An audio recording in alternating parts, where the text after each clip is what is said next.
ಆತ್ಮೀಯ ಕನ್ನಡಿಗ ಬಂಧುಗಳೇ, ನಮಸ್ಕಾರ. ಕ್ಷೇಮವಾಗಿರಿ, ನಗ್ತಾ ಇರಿ. ನಾನಿವತ್ತು ನಿಮಗೆ ಒಂದು ವಿಶಿಷ್ಟವಾದ ಕಾರ್ಯಕ್ರಮಕ್ಕೆ ಕರ್ಕೊಂಡು ಹೋಗ್ತೇನೆ. ಆ ಕಾರ್ಯಕ್ರಮ ಹೆಚ್ಚಾಗಿ ನೀವು ಯಾರಿಗೂ ನೋಡ್ಲಿಕ್ಕೆ ಸಿಗದಿರುವಂತ ಕಾರ್ಯಕ್ರಮ. ಯಾಕಂದ್ರೆ ಅಂತ ಕಾರ್ಯಕ್ರಮಗಳು ತುಂಬಾ ಅಪರೂಪ ಜರುಗೋದು. ಯಾವ ಕಾರ್ಯಕ್ರಮ ಅಂದ್ರೆ, ನೀವು ಪಂಚಲಿಂಗ ಕ್ಷೇತ್ರಗಳು ಅಂತ ಕೇಳಿರ್ಬೋದು. ನಮ್ಮ ಉತ್ತರ ಕನ್ನಡ ಜಿಲ್ಲೆಯಲ್ಲೇ ಇದ್ದಾವೆ. ಗೋಕರ್ಣ, ಮುರುಡೇಶ್ವರ, ಗುಣವಂತೇಶ್ವರ, ಧಾರೇಶ್ವರ ಹಾಗೂ ಸಜ್ಜೇಶ್ವರ ಎಂಬ ಪಂಚ ಆತ್ಮಲಿಂಗ ದೇವಾಲಯಗಳಿದ್ದಾವೆ. ಹೆಚ್ಚಾಗಿ ಮುರುಡೇಶ್ವರಕ್ಕೆ ಹಾಗೂ ಗೋಕರ್ಣಕ್ಕೆ ನೀವು ಈಗಾಗಲೇ ಭೇಟಿ ಕೊಟ್ಟಿದ್ದೀರಿ. ಹಾಗೂ ಮುರುಡೇಶ್ವರದಿಂದ ಕೆಲವೇ ಕಿಲೋಮೀಟರ್ ದೂರದಲ್ಲಿರುವ ಗುಣವಂತೇಶ್ವರ ಅಂತ ಇರುವ ಒಂದು ವಿಶಿಷ್ಟವಾದ ಆತ್ಮಲಿಂಗ ದೇವಸ್ಥಾನಕ್ಕೂ ಸಹ ನೀವು ಭೇಟಿ ಕೊಡ್ಲೇಬೇಕು. ಯಾಕಂದ್ರೆ ಆ ದೇವಸ್ಥಾನವನ್ನ ಅಂತ ಅದ್ಭುತವಾದ ರೀತಿಯಲ್ಲಿ ಜೀರ್ಣೋದ್ಧಾರ ಮಾಡ್ತಾ ಇದ್ದಾರೆ. ಈ ದೇವಸ್ಥಾನವನ್ನ ಜೀರ್ಣೋದ್ಧಾರ ಮಾಡ್ತಾ ಇರುವ ವ್ಯಕ್ತಿ ಯಾರು ಅಂತಂದ್ರೆ, ನಮ್ಮ ಮುರುಡೇಶ್ವರದ ನಡೆದಾಡುವ ದೇವರು ಅಂತ ಅನ್ಸ್ಕೊಂಡಿದ್ದಂತ ಶ್ರೀ ಆರ್ ಎನ್ ಶೆಟ್ಟಿಯವರ ಎರಡನೇ ಮಗ ಸುನಿಲ್ ಶೆಟ್ಟಿ ಅವರು ಈ ದೇವಸ್ಥಾನದ ಸಂಪೂರ್ಣ ಜವಾಬ್ದಾರಿಯನ್ನ ವಹಿಸ್ಕೊಂಡಿದ್ದಾರೆ. ಅದು ಅವರಿಗೆ ತಂದೆಯಿಂದ ಬಂದಿರುವಂತ ಒಂದು ವಿಶಿಷ್ಟವಾದ ಆಶೀರ್ವಾದ ಅಂತ ಹೇಳ್ಬೋದು. ಇದು ಒಂದೇ ಅಲ್ಲದೆ ಅವರು ಹಲವಾರು ಧಾರ್ಮಿಕ ಕಾರ್ಯಕ್ರಮಗಳನ್ನ ನಡೆಸ್ಕೊಂಡು ಬಂದಿದ್ದಾರೆ. ಅವರಿಗೆ ನಮ್ಮ ಚಾನೆಲ್ನ ವೀಕ್ಷಕರ ವತಿಯಿಂದ ಧನ್ಯವಾದಗಳನ್ನು ಅರ್ಪಿಸುತ್ತಾ, ಈ ದೇವಸ್ಥಾನದಲ್ಲಿ ಇಲ್ಲಿ ನೋಡಿ, ಇಲ್ಲಿ ತೋರಿಸ್ತಾ ಇದ್ದೀನಿ ನಿಮ್ಗೆ, ಇದೇ ಗುಣವಂತೇಶ್ವರ ದೇವಸ್ಥಾನ ಅಥವಾ ಶಂಭುಲಿಂಗೇಶ್ವರ ದೇವಸ್ಥಾನ. ಇಲ್ಲಿರೋದು ಆತ್ಮಲಿಂಗದ ಒಂದು ತುಣುಕು. ಮತ್ತೊಂದು ವಿಶೇಷ ಅಂತಂದ್ರೆ, ಈ ಪಂಚಲಿಂಗ ಕ್ಷೇತ್ರಗಳಲ್ಲಿ ಮುರುಡೇಶ್ವರ ಮತ್ತು ಗೋಕರ್ಣದಲ್ಲಿ ಲಿಂಗ ಪೂಜೆ ಇಲ್ಲ. ಉಳಿದ 3 ಕ್ಷೇತ್ರಗಳು ಅಂದ್ರೆ ಗುಣವಂತೇಶ್ವರ, ಧಾರೇಶ್ವರ ಹಾಗೂ ಸಜ್ಜೇಶ್ವರದಲ್ಲಿ ಲಿಂಗ ಪೂಜೆ ಇದೆ. ಅಂದ್ರೆ ಅಲ್ಲಿ ಈಶ್ವರ ಲಿಂಗ ಇದೆ. ಈ ದೇವಸ್ಥಾನ ತುಂಬಾ ಪುರಾತನವಾಗಿದ್ದು ಹೆಚ್ಚಾಗಿ ರಾಮಾಯಣ ಕಾಲದಿಂದ ಇತ್ತು ಅಂತ ಉಲ್ಲೇಖಿತವಾಗಿದೆ. ತುಂಬಾ ಪ್ರಾಚೀನ ದೇವಸ್ಥಾನವಾಗಿದ್ದು ಈ ದೇವಸ್ಥಾನ ತುಂಬಾ ಜೀರ್ಣಗೊಂಡಿತ್ತು. ಹಾಗಾಗಿ ಈ ದೇವಸ್ಥಾನವನ್ನ ಜೀರ್ಣೋದ್ಧಾರಗೊಳಿಸುವಂತ ವಿಶಿಷ್ಟವಾದ ಕಾರ್ಯಕ್ರಮ ಜರುಗ್ತಾ ಇದೆ. ಅಂತ ಕಾರ್ಯಕ್ರಮದಲ್ಲಿ ಇವತ್ತಿನ ವಿಶೇಷ ಏನಂದ್ರೆ, ಈ ದೇವಸ್ಥಾನದ ಎದುರುಗಡೆ ನಿಲ್ಲಿಸ್ತಾ ಇದ್ದಂತ ಒಂದು ನಂದಿ ಕಂಬಕ್ಕೆ ಪೂಜೆ ಮಾಡಿ, ಆ ನಂದಿ ಕಂಬವನ್ನ ಸುಮಾರು 90 ದಿನಗಳ ಕಾಲ ಎಣ್ಣೆಯಲ್ಲಿ ಮುಳುಗಿಸಿಟ್ಟಿರ್ತಾರೆ. ಆ ಎಣ್ಣೆಯಲ್ಲಿ ಮುಳುಗಿಸಿಡುವಂತ ವಿಶೇಷವಾದ ಕಾರ್ಯಕ್ರಮ ಜರುಗ್ತಾ ಇದೆ. ಆ ವಿಶೇಷವಾದ ಕಾರ್ಯಕ್ರಮದಲ್ಲಿ ನೀವು ಭಾಗಿಯಾಗಿ ಶ್ರೀ ಗುಣವಂತೇಶ್ವರನ ಕೃಪೆಗೆ ಪಾತ್ರರಾಗೋಣ. ಹಾಗಿದ್ರೆ ಬನ್ನಿ, ಒಟ್ಟಾರೆಯಾಗಿ ಈ ದೇವಸ್ಥಾನ ಹಾಗೂ ಆ ನಂದಿ ಕಂಬದ ಪೂಜೆ ಹೇಗಿರುತ್ತೆ ಎಂಬುದನ್ನ ನೋಡ್ಕೊಂಡು ಬರೋಣ. ಇದೇ ನೋಡಿ ನಂದಿ ಕಂಬ ಅಥವಾ ಧ್ವಜಸ್ತಂಭ. ಇದು ಸುಮಾರು 42 ಅಡಿಗಳಷ್ಟು ಉದ್ದ ಇದೆ. ಹಾಗೂ ಇದನ್ನು ಗ್ರಾಮೀಣ ಭಾಷೆಯಲ್ಲಿ ವಾಟೆ ಮರ ಅಂತ ಕರೀತಾರೆ. ಆ ವಾಟೆ ಮರದಿಂದ ತಯಾರಿಸಲಾಗಿದೆ. ಈ ಧ್ವಜಸ್ತಂಭವನ್ನು ಎಣ್ಣೆಯಲ್ಲಿ ಮುಳುಗಿಸಿಡಲಿಕ್ಕೆ ಒಂದು ವ್ಯವಸ್ಥೆಯನ್ನು ಮಾಡಿದ್ದಾರೆ ನೋಡಿ, ಒಂದು ಕೆನಾಲ್ ಟೈಪ್ ವ್ಯವಸ್ಥೆಯನ್ನು ಮಾಡಿದ್ದಾರೆ. ಈ ದೇವಸ್ಥಾನದ ಪಕ್ಕದಲ್ಲಿ ಒಂದು ವಿಶೇಷವಾದ ಪುಷ್ಕರಣಿ ಇದ್ದು, ಈ ಪುಷ್ಕರಣಿಯ ನೀರು ಹಲವಾರು ಚರ್ಮ ವ್ಯಾಧಿಗಳಿಗೆ ಔಷಧಿಯಾಗಿದೆ ಅಂತ ನಂಬಲಾಗ್ತಾ ಇದೆ. ಹಾಗೂ ಇಲ್ಲಿ ಮೀನುಗಳಿಗೆ ಆಹಾರ ಕೊಡುವಂಥ ಒಂದು ಪದ್ಧತಿ ಇದೆ. ಹರಕೆಗಳು ಈಡೇರಿದಾಗ ಆ ಮೀನುಗಳಿಗೆ ಆಹಾರ ನೀಡುವಂಥ ವಿಶೇಷವಾದ ಪದ್ಧತಿ ಇದೆ.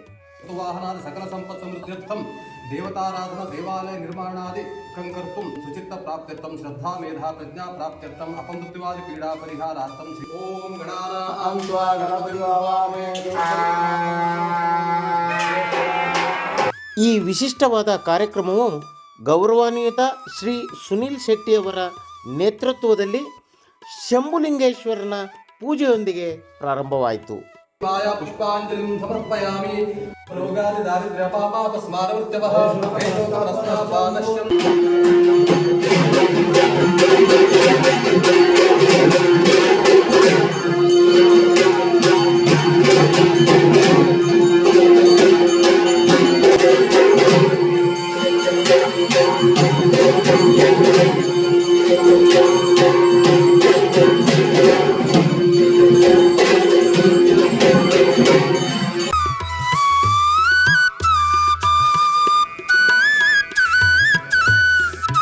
ಈ ನಂದಿ ಕಂಬಕ್ಕೆ ಶ್ರದ್ಧಾಪೂರ್ವಕವಾಗಿ ಅಲಂಕರಿಸಿ ಹೋಮ ಹವನಗಳೊಂದಿಗೆ ಪೂಜಿಸಲಾಯಿತು.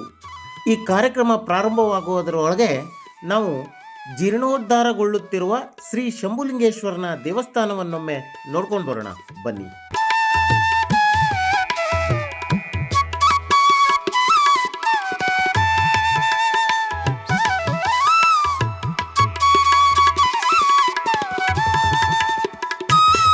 ವಿಶಾಲವಾದ ಈ ದೇವಸ್ಥಾನವನ್ನ ಪ್ರವೇಶಿಸ್ತಾ ಇದ್ದಂತೆ ನಿಮ್ಗೆ ಎದುರುಗಡೆನೆ ಒಂದು ಬೃಹತ್ತಾದ ನಂದಿ ಮಂಟಪ ಸಿಗುತ್ತೆ. ಸಂಪೂರ್ಣವಾದ ತಾಮ್ರದ ಹೊದಿಕೆಯನ್ನು ಹೊದಿಸಿದ ಈ ಬೃಹತ್ ದೇವಾಲಯವು ನೋಡುಗರ ಕಣ್ಮನ ಸೆಳೆಯುವಂತಿದೆ.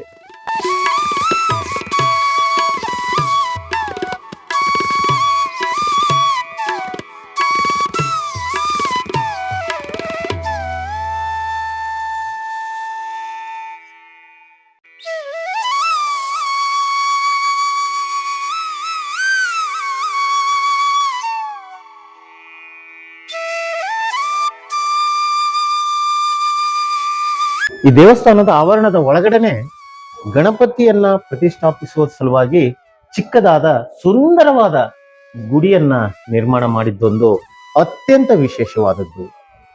ವಿಶೇಷವಾದ ಶೈಲಿಯಲ್ಲಿ ನಿರ್ಮಿಸಲಾದ ಈ ಗಣಪತಿ ದೇವಸ್ಥಾನ ಹೇಗಿರುತ್ತೆ ನೋಡಿ.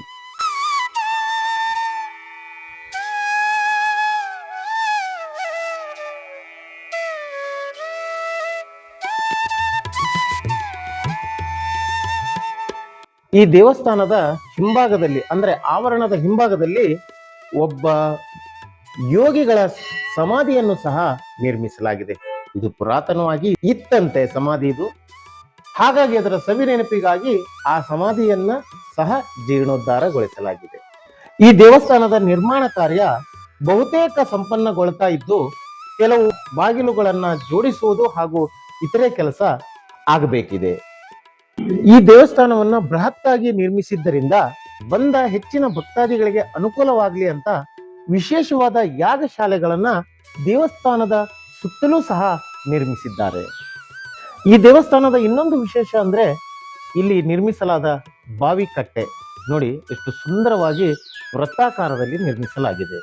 ಇಷ್ಟೊಂದು ವಿಶಾಲವಾದ ಹಾಗೂ ಬೃಹತ್ತಾದ ದೇವಸ್ಥಾನ ನಿರ್ಮಾಣವಾಗುವುದೆಂಬ ಕಲ್ಪನೆ ಇಲ್ಲಿಯ ಗ್ರಾಮಸ್ಥರಿಗೂ ಕೂಡ ಇದ್ದಿರ್ಲಿಕ್ಕಿಲ್ಲ. ಅಷ್ಟೊಂದು ಭವ್ಯವಾಗಿ ಹಾಗೂ ವಿಶಾಲವಾಗಿ ಈ ದೇವಸ್ಥಾನವನ್ನ ನಿರ್ಮಿಸಲಾಗ್ತಾ ಇದೆ. ಗರ್ಭಗುಡಿಯು ಸಂಪೂರ್ಣ ಶಿಲಾಮಯವಾಗಿ ರೂಪುಗೊಂಡಿದ್ದು ಹಾಗೇನೆ ಎದುರುಗಡೆ ಇರುವ ಪ್ರಾಂಗಣ ಗೋಪುರವು ಕೆಂಪು ಕಲ್ಲಿನಿಂದ ನಿರ್ಮಿತವಾಗಿದ್ದು ಆಕರ್ಷಣೀಯವಾಗಿದೆ.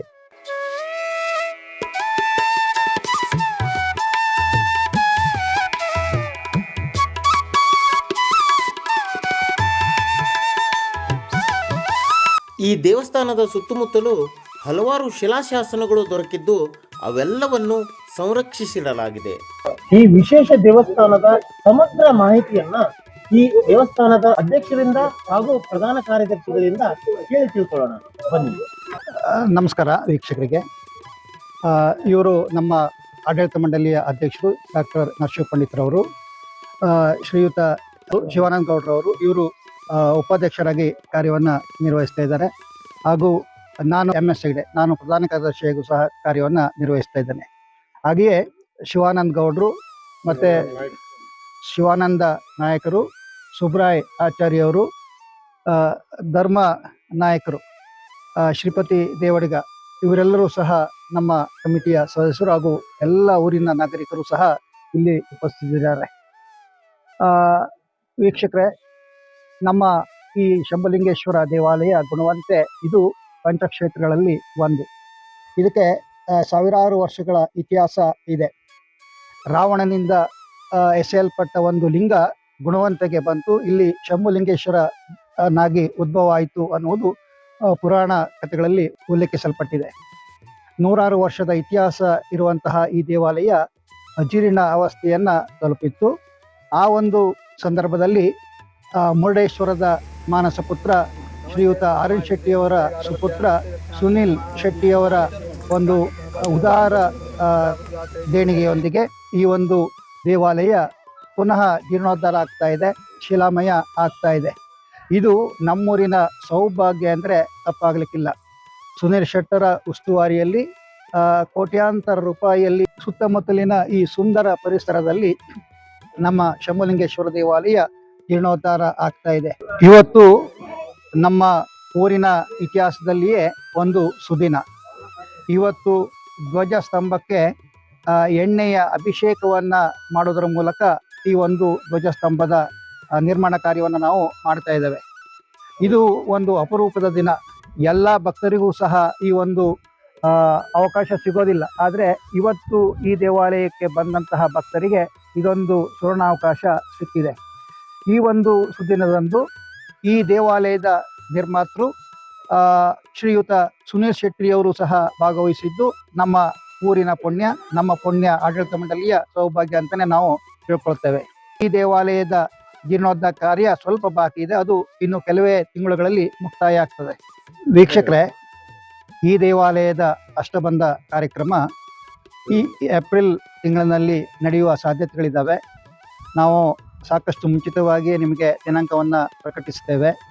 ಆ ಒಂದು ಮಹತ್ ಕಾರ್ಯದಲ್ಲಿ ನೀವೆಲ್ಲರೂ ಸಹಿತ ಬಂದು ಭಾಗವಹಿಸಿ ದೇವರ ಈ ಒಂದು ಪುಣ್ಯ ಸ್ಮರಣೆಯಲ್ಲಿ ಭಾಗವಹಿಸಿ ಅಂತೇಳಿ ಆಡಳಿತ ಮಂಡಳಿಯ ಪರವಾಗಿ ಹಾಗೂ ಸುನೀಲ್ ಶೆಟ್ಟಿಯವರ ಪರವಾಗಿ, ಅಷ್ಟೇ ಅಲ್ಲದೆ ಊರ ನಾಗರಿಕರ ಪರವಾಗಿ ನಿಮ್ಮಲ್ಲಿ ವಿನಂತಿಸಿಕೊಳ್ತಾ ಇದ್ದೇನೆ. ನಿಮಗೆ ಸ್ವಾಗತವನ್ನು ಕೋರ್ತಾ ಇದ್ದೇನೆ. ನಮಸ್ಕಾರ, ಧನ್ಯವಾದಗಳು ಸರ್. ಶ್ರೀ ಶಂಭುಲಿಂಗೇಶ್ವರ ದೇವಸ್ಥಾನ, ಗುಣವಂತೆ, ಹೊನ್ನಾವರ ತಾಲೂಕು, ಉತ್ತರ ಕನ್ನಡ ಜಿಲ್ಲೆ. ಈ ದೇವಸ್ಥಾನದ ಸಮಸ್ತ ಆಡಳಿತ ಮಂಡಳಿ ಹಾಗೂ ಊರ ನಾಗರಿಕರು